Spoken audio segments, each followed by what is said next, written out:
Good morning.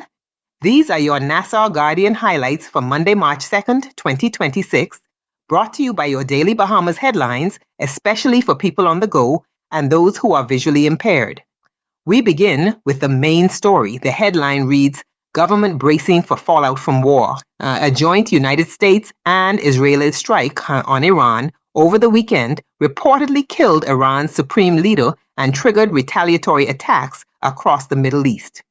The rapidly escalating conflict has raised fears of wider instability and global economic shockwaves. Prime Minister Philip Davis said the Bahamas is closely monitoring developments and warned that rising oil prices are a major concern. As a country heavily dependent on imports, higher fuel costs would likely drive up electricity bills, transportation costs, and grocery prices. The Ministry of Foreign Affairs has issued a travel advisory urging Bahamians to avoid travel to Israel, Iran, and Palestine, and to exercise extreme caution in several other countries in the region. International leaders, including the United Nations Secretary General, have called for immediate de-escalation. Analysts warn that if tensions continue, global energy markets and travel could be disrupted, developments that would directly affect small tourism-dependent economies like the Bahamas.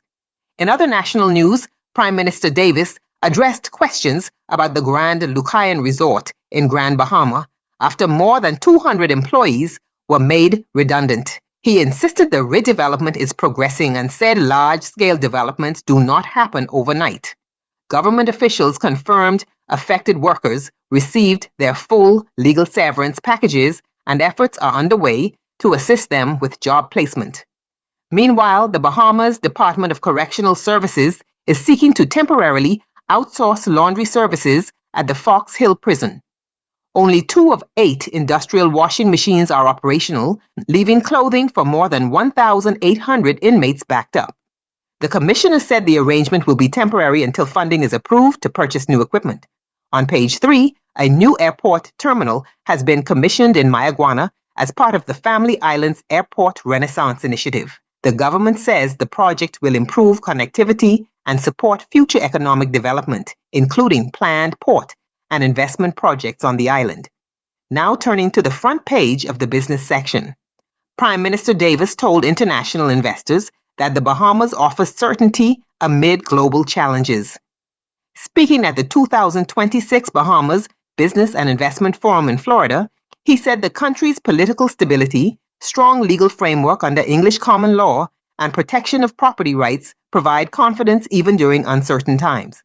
He emphasized that investors receive coordinated support from the Office of the Prime Minister and that the government remains committed to fiscal discipline and lowering debt levels. The Prime Minister also stated that the Bahamas is determined to be a leader in climate finance.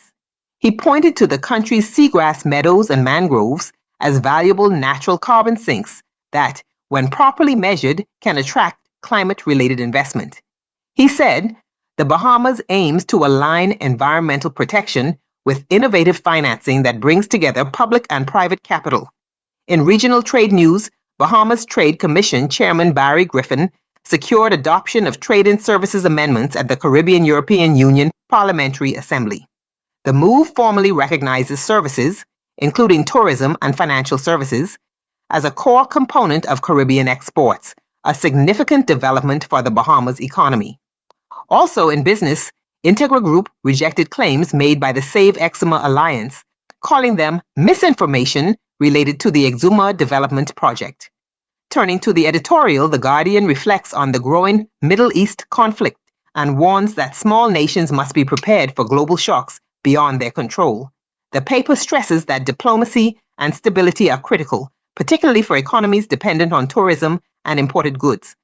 In letters to the editor, one writer argues that in Bahamian politics, governments are often voted out rather than voted in, suggesting public fatigue can outweigh campaign messaging. Another letter discusses shifting global power dynamics and questions whether smaller nations are prepared for prolonged international crises. To read these stories in full and explore additional coverage, be sure to purchase a copy of today's Nassau Guardian or visit their website at thenassauguardian.com for the complete edition. Staying informed is staying empowered. An informed nation is a stronger nation. Enjoy your day, be blessed, and be a blessing.